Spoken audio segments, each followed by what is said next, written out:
북한의 김정은과 미국의 도널드 트럼프 대통령 사이의 이른바 말전쟁, 말폭탄 경쟁. 여기에 북한의 리용호 외무상과 미국 정부의 대변인들이 대신 나서서 대리전을 하는 것 같습니다. 북한 리용호 외무상 뉴욕 유엔 총회에 기조연설한 다음에 뉴욕을 떠나기 직전에 기자회견을 자청을 했습니다. 수많은 기자들이 북한 리용호 외무상의 마지막 발언에 촉각을 곤두세웠는데요. 리용호 외무상의 발언, 유엔 총회 기조연설과 거의 똑같았습니다.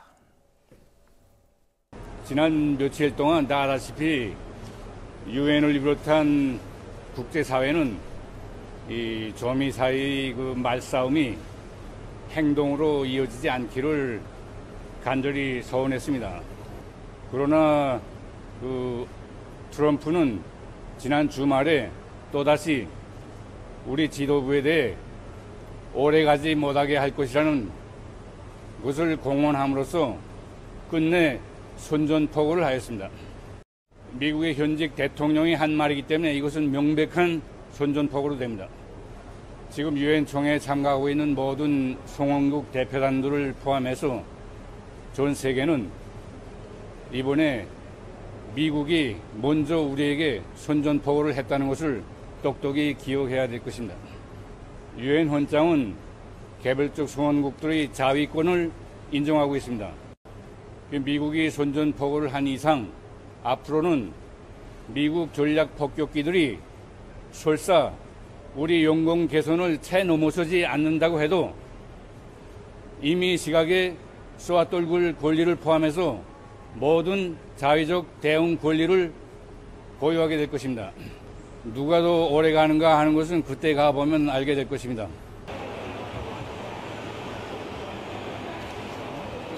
네, 한마디만 더 하겠습니다. 트럼프의 선전포고에 대처해서 모든 그 선택안들이 조선민주인민공화국 최고 지도부의 작전 타구에 올려놓여지게 될 것입니다. 네, 리용호 외무상 차 타기 전에 다시 내려서 기자들을 향해서 마지막 한마디 더 했습니다. 어쨌든 간에 저 장면 보면은 북한 리용호 외무상의 개인 생각인 것 같지는 않습니다. 자세히 이야기 나누실 분들 소개해드리겠습니다. 김태현 변호사, 시사 칼럼니스트 이승원 평론가, 그리고 SBS의 이기성 논설위원과 안정식 북한 전문기자, 이렇게 네 분 함께합니다. 어서 오십시오. 북한 리용호 외무상의 저 발언, 이승원 평론가 어떻습니까? 정확한 사실관계를 적시를 한 건가요? 트럼프 대통령의 그 조건, 가정, 뭐뭐 한다면이라고 하는 부분은 빼고 얘기한 것 같지 않습니까? 그렇죠. 그런데 하지만 어제 일단 리용호 외무상이 저렇게 기자회견까지 자청을 했다라는 거는 제가 개인적으로 느끼기에는 일단 굉장히 겁을 먹었다, 당황했다라는 표시 같고요. 두 번째는 유엔이라는 그 어떻게 보면 다자 외교의 어떤 장이라는, 핵심 장이라는 곳에서 트럼프 대통령이 우리에게 명백한 선전포고를 했다고 지금 주장하지 않았습니까? 그래서 바로 이제 그 말을 되돌려주면서 유엔 헌장에 따라서 우리는 자위권을 확보했다라는 어떤 명분 쌓기를 위해서 어제 일방적인 좀 주장을 한 것 같은데, 말씀하신 것처럼 일방적으로 이제 선전포고를 했다라고 생각하는 사람이 있는가 하면 앞에 전제 조건이 있기 때문에 그렇게 해석하기 어렵다라고 이제 각국에 따라서 그 해석의 여지는 분명히 있을 겁니다. 하지만 북한 입장에선 분명히 트럼프 미국 대통령의 입에서 나온 발언이고, 게다가 전략폭격기가 자국에 굉장히 근접해서 왔기 때문에 굉장히 지금 위협감을 느끼고 있는 것은 사실로 보입니다. 예, 네. 리용호 외무상이 저런 얘기할 것이라는 게 뉴욕 유엔 총회 현장 주변에서는 이미 알려졌던 사실인가요? 아니면 전격적으로? 굉장히 전격적이었죠. 일단은 뭐 기자들이 이제 이날이 바로 이제 리용호 외무상이 이제 북한으로 떠나는 날이거든요. 그래서 뭔 얘기는 있을 것이다라고 얘기를 했지만 공지는 안 됐습니다. 근데 어제 현지 시각이죠. 오전 8시에 2시간 후에 긴급 기자회견이 호텔 앞에 있을 것이다. 그러니까 2시간 만에 와라 이렇게 해서 굉장히 전격적이었는데, 이것을 보고 아마 이날 새벽에 북한에서 평양에서 모종의 훈령이 떨어진 것이 아니냐 이렇게 이제 다들 생각을 했는데요. 하여튼 45분 늦게 10시 45분에 리용호 외무상이 나와서 기자회견을 했는데, 아까 말씀하신 그런 얘기, 선전포고, 그리고 우리 영공에 들어오지 않더라도 우리는 뭐 포를 쏘든가 격추를 시키겠다 이런 얘기를 한 거죠. 트럼프 대통령의 발언을 선전포고로 아예 규정을 해버렸어요, 북한은. 예, 지금 근데 이 리용호 외무상의 이제 막 발언을 보면 이제 북한 지도부가 오래가지 못할 것이다라는 선전포고를 했다 이렇게 되어 있습니다. 그런데 이제 북한 지도부가 오래가지 못할 거다. 즉 북한의 이 최고 지도자를 최고 존엄이라고 무엇보다도 이제 정말 건드릴 수 없는 걸로 치는 북한 체제 입장에서 보면 최고의 모욕이긴 하지만 지도부가 오래가지 못할 거다라고 했다고 해서 그게 선전포고는 아닌 거죠. 선전포고라는 거는 말 자체로 하면 우리가 미국과 전쟁을 하겠다. 이게 이제 우리가 북한과 전쟁을 하겠다라는 게 미국의 선전포고 아니겠습니까? 그러니까 사실은 미국이 얘기하는데도 이게 선전포고는 아닌데 북한이 어쨌든 우리 지도부가 오래가지 못할 거다라는 것을 선전포고로 주장을 하면서 우리가 거기에 대해서 자위권을 가지고 있다. 좀 이런 명분을 만들어내고 있습니다. 예, 조금 전에 안정식 기자가 얘기하는 사이에 트럼프 대통령이 리용호 외무상이 유엔 총회 발언 직후에 트위터에 올렸던 글 보셨죠? 유엔 총회 연설 때와 마찬가지로 똑같이 마지막 문장이 트럼프 대통령이 하고 싶었던 얘기 같습니다. 그들은 오래가지는 못할 것이다. 그러면 여기서 시청자 여러분, 북한과 미국 사이, 김정은과 트럼프 대통령 사이에 오간 말폭탄, 말전쟁, 어떤 내용들의 말폭탄들이 오고 갔는지 여러분께 다시 한번 보여드리겠습니다. 제 생각에는 아마 역대급 수소탄 지상시험을 아마 태평양상에서 하는 것으로 되지 않겠는가. That's what we're all about, all people. And we can't have madmen out there shooting rockets all over the place. And by the way, Rocket Man should have been handled a long time ago. Little Rocket Man. We're going to do it because we really have no choice. 미국과 그 추종 세력이 우리 공화국 지도부에 대한 참수나 우리 공화국에 대한 군사적 공격 기미를 보일 때에는 가차없는 선제 행동으로 예방 조치를 취할 것이지만 미국의 반공화국 군사 행동에 가담하지 않는 다른 나라들에 대해서는 절대로 핵무기를 사용하거나 핵무기로 위협할 의사가 없습니다. 여기서 이제 저희가 리용호 외무상이 일단 얘기를 했으니까 말이죠. 과연 북한 주장의 타당성을 한번 따져봐야 될 것 같아요. 조금 전에 선전포고라고 하는 것은 미국 입장에서 선전포고가 아닌데 북한은 선전포고로 규정을 했어요. 또 하나, 북한이 자위권 행사하겠다고 얘기를 했습니다. 이게 과연 유엔 헌장을 보고 저희가 생각해 볼 때 가능한 건지. 일단 유엔 헌장의 자위권에 대해서 어떻게 이제 규정이 되는지 제가 좀 말씀을 드릴 건데요. 일단 유엔 헌장 2조 사항에 보면 이렇게 설명이 되어 있습니다. 모든 회원국은 그 국제 관계에 있어서 다른 국가의 영토 보존이나 정치적 독립에 대해 또는 유엔의 목적과 양립하지 않은 어떠한 무력 위협이나 무력 행사 삼가한다. 일단 무력 행사 안 된다는 겁니다. 이게 기본적인 것이고요. 51조 보시면요. 이 헌장의 어떠한 규정도 국제연합 회원국에 대해 무력 공격이 발생할 경우 안전보장위사회가 국제평화와 안전을 유지하기 위하여 필요한 조치를 취할 때까지 개별적 또는 집단적 자유의 고유한 권리를 침해하지 아니한다라고 해서 이제 자위권을 고유한 권리로 인정받고 있는 것은 맞습니다. 자위권 자체는요. 그러니까 한 나라가 다른 나라를 무력 침공해서는 안 되고 만약에 무력 침공을 받았을 경우에는 자위권을 가지고 대응할 수 있다. 이렇게 쉽게 설명될 수는 있는데 문제는 미국이 얼마 전에 했던 B1B가 공해상에 갔던 것, NLL을 넘긴 했지만 공해상에 갔던 그것을 북한 영토에 대한 무력 침략으로 볼 수 있냐는 거죠. 무력 침략으로 보기는 어렵다는 어떤 관측이 지배적이기 때문에 그것을 근거로 해서 자위권을 얘기하는 북한의 얘기가 좀 어불성설이다라는 평가가 조금 많은 것 같습니다. 거기서 하나 더 따져볼 게 있어요. 무력 침공, 무력 침략을 당했을 경우에 자위권 행사는 대단히 당연한 얘기인데 여기 보면은 군사적 위협, 심각한 위협을 느꼈을 때 과연 자위권 발동이 가능하느냐. 이 부분에 대한 해석이 좀 필요할 것 같아요. 유엔 헌장에서 적극적으로 해석하는 측에서는 그럴 수도 있다 이렇게 얘기를 하는 것 같은데. 51조를 두고 이제 이것을 굉장히 보수적으로 해석하는 경우와 이걸 좀 확대 해석하는 경우가 있는데요. 일단 두 가지가 있죠. 왜 우리 선제 공격이라는 얘기도 많이 하지만 예방 공격이라는 것도 많이 얘기를 하지 않습니까? 둘은 개념이 전혀 다른 건데요. 어떤 위험이 존재한다고 할 적에 그것을 아예 처음부터 제거하기 위해서 하는 것을 예방 공격이라고 한다면 위험이 아니라 나에게 직접 칼을 들이대는 위협이라고 확실하게 인지하고 저 국가가 나를 확실하게 친다라고 인지했을 때 그래서 미리 내가 저쪽을 공격하지 않으면 내가 반드시 공격을 당한다 공격한다라는 걸 인지했을 때 할 수 있는 게 이제 선제 공격입니다.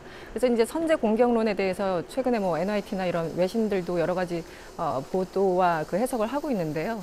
그 유엔 헌장 51조에 따르면 이 선제 공격을 좀 여유 있게 해석을 한다면 이것도 가능하다. 왜냐하면 자위권 차원에서 우리가 가만히 있는다면 저쪽에서 곧 나에게 위협이 될 만한 공격, 직접적인 공격을 가할 텐데 가만히 있으면 우리가 당장 죽는 거 아니겠습니까? 그래서 미리 선제적으로 공격한다는 개념으로 51조를 해석하는 사람들이 있는가 하면 그건 어쨌든 상상의 영역이다. 아직 당장 공격을 받지 않았는데 미리 공격한다라는 것 자체는 51조의 헌장에 어긋난다. 그러니까 그 자체는 굉장히 좀 논란의 여지가 있는 것 같습니다. 여전히. 안정식 기자. 네. 근데 리용호 외무상이 유엔 총회 기조연설하기 1시간 전에 비욘비 랜서가 그 원산 예. 앞바다로 떴다는 거 아니에요? 예. 그리고 그 사실을 뒤늦게 북한이 알고서 예. 리용호 외무상이 뉴욕을 떠나기 전에 일부러 기자회견을 자청해서 이 얘기를 한 것 같다 이런 얘기가 나오지 않습니까?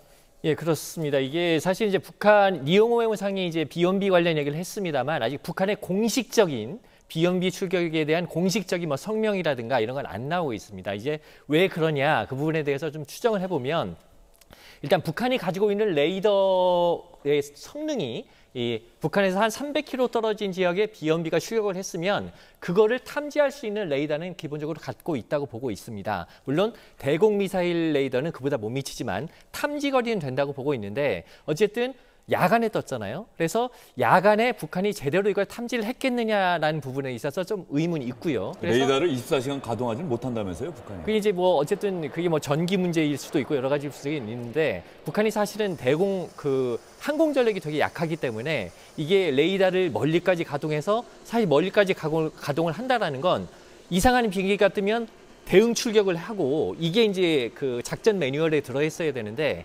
북한 공군기가 제대로 떠다니질 않거든요, 사실은. 이제 항공기 기름 문제라든가 여러 가지 이제 능력 때문에 능력이 부족해서 못 떠다니고 있기 때문에 어쨌든지 간에 지금 비욘비가 출격해서 이렇게 NLL 이북 지역까지 왔다 갔다라는 것도 제가 보기에는 상당 부분을 이제 우리나라나 외부에서 언론에서 나오는 보도를 보고 북한이 비교적 정확하게 인지했을 가능성이 있습니다. 그래서 그 부분에 대한 이제 어떻게 대응할 것인지 고민을 하고 그 부분에 대한 대응을 일단은 이제 리용호가 뉴욕에 나가 있으니까 뉴욕에 나가 있는 리용호를 통해서 하자 이렇게 1차적인 결론을 낸 걸로 보입니다.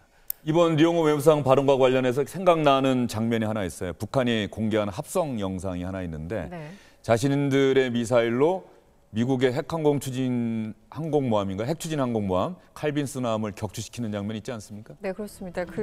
정확히 대외 선전 매체죠. 조선의 오늘이라는 곳에서 나온 그 장면인데요. 이 북극성 미사일로 미국의 핵추진 항공모함인 칼빈스호를 타격한 장면을 물론 이제 합성 사진으로 만들었습니다. 그런데 저는 가끔가다 북한에서 왜 저런 걸 만드는지 좀 이해가 안 갑니다. 왜냐하면 확실하게 어떤 대응 능력이나 실력 이런 것 전력을 갖고 있다면 굳이 저렇게 유치한 장면들을 만들어내지 않을 텐데 오히려 본인들이 준비가 되지 않고 있다라는 것을 어떻게 보면 반증하는 그런 거 아니겠습니까? 그런데 무슨 어떤 위기마다 어떤 영상이나 화면이나 이런 걸로서 저렇게 자신들이 항상 그러니까 전쟁을 할 수 있는 준비가 되어 있다는 걸 과시하는데 사실 우리가 보기엔 상식적으로 이해가 가지는 않죠. 네. 예, 저렇게 미사일이 날아가서 칼빈스호를 격추시키는 장면. 무슨 개념도 같기도 예. 합니다만. 네. 이기성 의원, 네. 참 자막이 재미있습니다. 선두에 서봐라. 선두에 서는 게 곧 무덤으로 가는 순서가 될 것이다. 네. 그렇게 얘기를 했네요. 굉장히 그리고 지금 보시면 알겠지만 이게 정확하게 만들어가지고요. 사실성도 굉장히 떨어지는 것 같지 않습니까? 자, 그러면 북한 리용호 외무상의 발언에 대한 미국 정부의 반응 이제 살펴보도록 하겠습니다. 미국 정부는 당연히 우리가 무슨 선전포고를 했느냐 이런 반응을 보였습니다. Not at all. We've not declared war on North Korea, and frankly, the suggestion of that is absurd. It's never appropriate for a country to shoot down another country's aircraft when it's over international waters. Our goal is still the same. We continue to seek the peaceful denuclearization of the Korean Peninsula. That's our focus. 백악관 대변인의 얘기 단순합니다. 미국은 북한에 대해서 전쟁을 선포하지 않았습니다. 그러면 여기서 우리가 한번 알아봐야 될 것이 미국 정부가 북한에 계속되는 도발에 대해서 앞으로 갖고 있는 옵션이 과연 무엇인지. 지금 국가안보보좌관이나 국방부 대변인 얘기는 조금 더 적극적이고 좀 공세적이지 않습니까?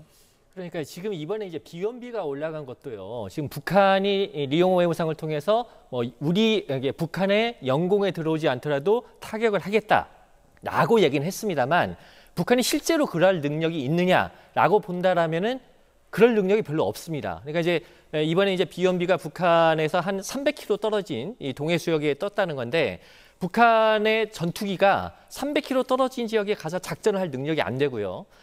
그러면 이제 미사일로 쏴야 되는데 대공 미사일도 최대 사거리가 한 250km라고 그래요. 그러니까 이제 북한이 기본적으로 작전할 수 없는 지역에 이제 미군 비행기가 떠서 북한을 위협을 한 건데 지금 이 다음 수순으로 얘기가 되고 있는 게 이제 그 로널드 레이건호 미 항모가 다음 달에 이제 한반도 수역으로 올 걸로 보이는데 이것도 NLL 근처나 도발이 없어도 옵니다. 주가리 도발 없어도 연합훈련, 한미 연합훈련이 예정돼 있기 때문에 예정돼 있기 때문에 오는데 예전에는 이제 뭐 동해 수역이나 이런 데서 남쪽 지역에서 한미 연합 해군이 이제 훈련을 했는데 이번에는 레이건호도 상당히 북상을 해서 물론 공해 수역이겠지만 공해상에서 전투기를 직접 띄워서 작전을 하는 이런 무력 시위를 할 거다 이런 얘기도 나오고 있습니다. 그러면 사실 이것도 북한이 군사적인 능력으로는 공격을 하려고 해도 할 수도 없거든요. 그리고 즉 미국이 군사 능력으로 보면 너희가 우리를 타격할 수 없는 범위 내에서 우리는 충분히 북한을 공격할 수 있다라는 거를 실력으로 보여주는 측면이 있기 때문에 북한으로서는 굉장히 긴장할 수밖에 없는 측면이고요. 그래서 리용호 외무상이 영해가 아니더라도 타격을 하겠다라는 것을 뒤집어 보면 어쨌든지 간에 우리 주변으로는 제발 좀 오지 말아라 라는 좀 불안 섞인 위협이다 이렇게 해석할 수도 있어 보입니다. 지금 그 말씀을 뭐 이렇게 해석할 수 있을까요? 가령 반려견이나 이런 그 애완동물이 낯선 사람이 나타났을 때 크게 짖지 않습니까? 그런데 크게 짖을 때 오히려 뭐 이렇게 꼬리가 말려있거나 그러면 사실은 목소리는 크지만은 걱정과 불안, 두려움 이런 것들을 표현한다라고 하는데 지금 리용호 외무상이나 북한의 반응을 그렇게도 해석할 수 있다는 말씀이세요? 그러니까 앞서 그 이승원 그 칼럼니스트께서 말씀하셨다시피 아까 이제 좀 우스꽝스러운 그 만든 합성물 있지 않습니까? 그런 게 실력으로 할 수 있으면 그런 걸 안 만들어도 되거든요. 근데 이제 사실 크게 짖는 개는 물지 않는다 이런 말이 있지 않습니까? 즉 능력이 안 되기 때문에 더 말을 통해서 위협을 하려는 그런 측면도 어느 정도는 좀 섞여 있는 것 같습니다. 예, 안정식 북한 전문 기자도 북한 매체에 의해서 북한을 향해 비판적인 발언했다고 해서 한번 거론된 적이 있죠. 근데 이름이 틀리게 나왔었죠. 안경식으로 해서 이제 안경식 기자로. 예, 대북 뭐 매문 이 언론가로 한번 거론된 적이 있습니다. 예, 알겠습니다. 그러면 미국 정부에서 나오고 있는 이야기 지금 자막으로 여러분께 설명을 드렸는데 한번 정리해서 다시 보여드리겠습니다. 미국 국방부 대변인은 북한이 도발 행위를 중단하지 않는다면 우리는 트럼프 대통령에게 북한을 다룰 옵션을 제공할 것이라는 점을 분명히 밝힌다 이렇게 얘기를 했고요. 워싱턴 포스트 미국 언론에서는 북한이 가장 직접적이고 위협적인 대응을 한 것이다. 이번에 리용호 외무상 발언과 관련해서 그런 얘기를 했고요. 맥메스터 보좌관이 북한 핵 문제 해결을 위해서 우리는 너댓가지 시나리오를 검토 중인데 그 가운데 일부는 대단히 험악한 것이다 라고 얘기를 했어요. 북한에 대한 직접적인 압박이다 이렇게도 좀 볼 수 있을 것 같은데 말이죠. 네, 뭐 군사적인 옵션은 그게 뭐 맥메스터 보좌관이 됐던 그 매티스 국방장관이 됐던 뭐 백악관에 있는 주변의 모든 사람들은 항상 얘기를 했었죠.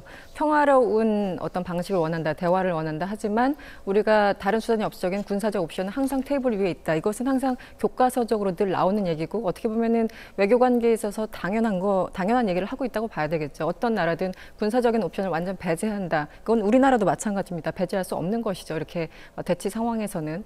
근데 말이 점점 더 험악해지고 있는 건 사실입니다. 왜냐하면 뭐 이번 달 들어서도 벌써 6차 그 핵실험을 했고 또 미사일 도발을 지난 15일에 또 한 번 하지 않았습니까? 그래서 제가 주목하는 거는 그겁니다. 그 맥메스터 국가안보보좌관이 현지 시간 25일에 얘기를 했는데 핵사찰 얘기를 했습니다.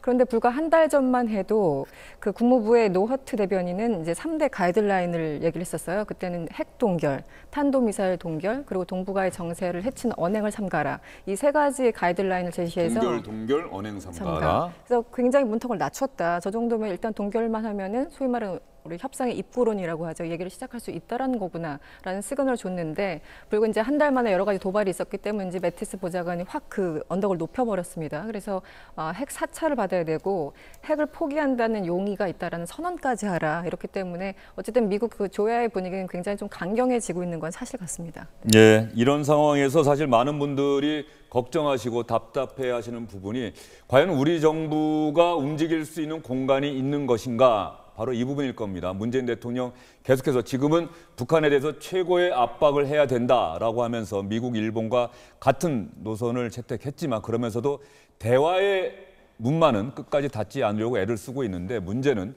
북한이 이런 우리 정부의 노력에 대해서 별로 호응해오지 않고 있다고 하는 겁니다. 그러면 리용호 북한 외무상의 발언 그리고 거기에 대한 미국 정부의 반응이 나왔는데요. 이런 북한과 미국 사이의 말폭탄 경쟁에 대한 우리 정부 당국자의 공식적인 입장이 나왔습니다. 뉴욕 유엔 총회에 참석한 다음에 바로 미국 워싱턴 DC로 이동한 강경화 외교부 장관이 미국의 한 싱크탱크 세미나에 참석해서 이렇게 얘기를 했습니다. Sanctions and pressure against North Korea are a diplomatic tool. They are not meant to collapse or bring down North Korea, but to bring it to the negotiation table for serious denuclearization talks. Furthermore, they are necessary, but not enough.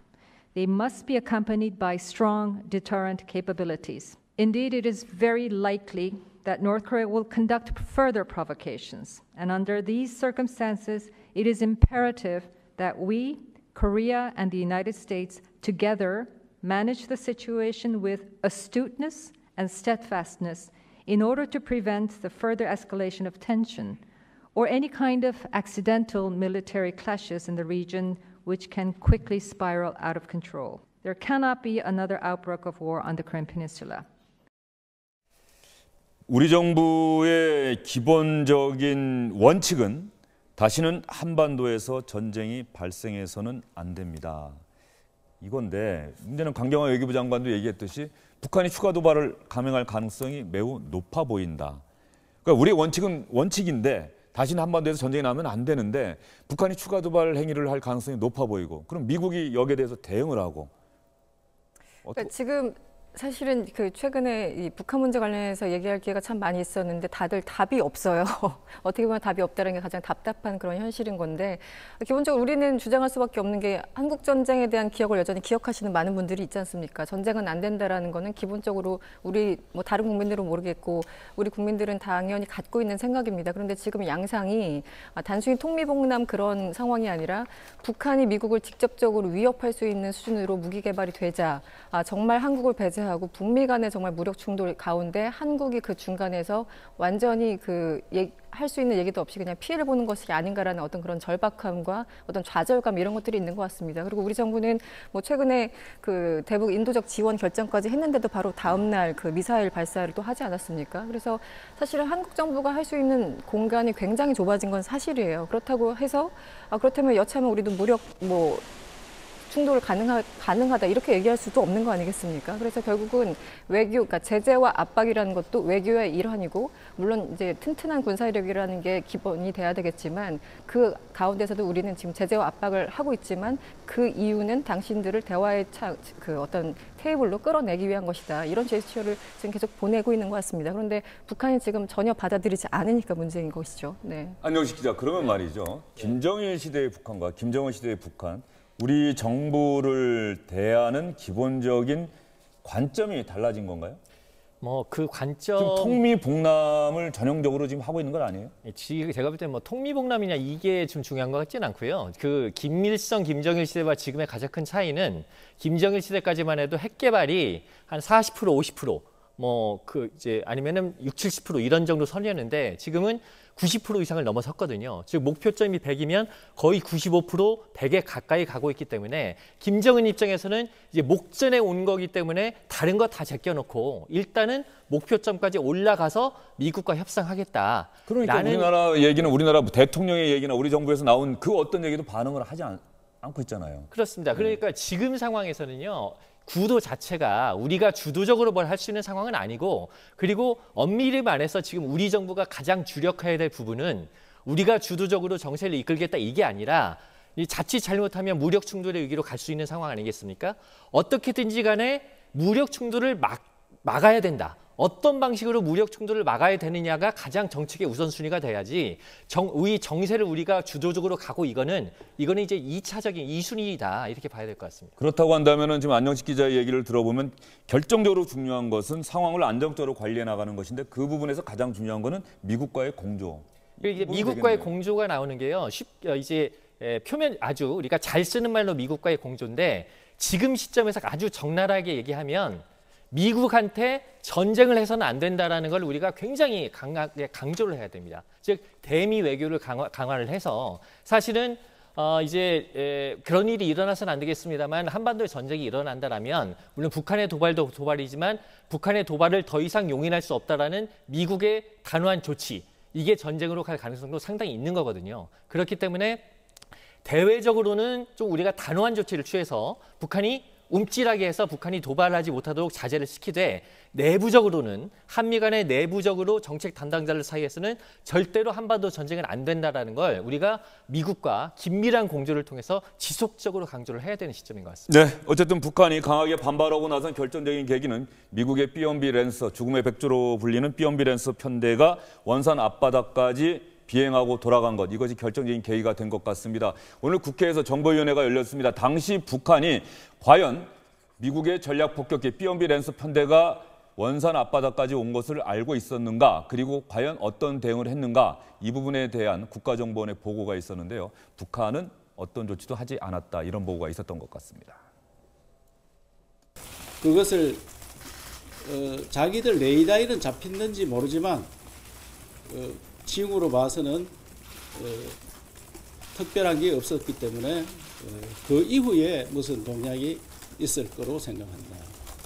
그래서 북한에서는 그 이후에 비행기를 좀 이동시키고 동해안 쪽으로 좀 더 강화하는 이런 조치가 있었지만 그날은 당장 아무런 조치가 없었다. 종합했을 때 북한에서는 이번 그것도 자정 무렵에 왔기 때문에 전혀 예상도 못했고 레이더나 이런 데에서도 강하게 잡히지 않아서 조치를 못한 것으로 그렇게 하고 후발 조치로서 지금 비행기 이동이라든지 동해안 강화라든지 이런 조치를 하고 있다. 이렇게 보고를 받았고요. 그래서 지금까지 반응이 없는 것은 중국과 러시아와 상의를 할 거다.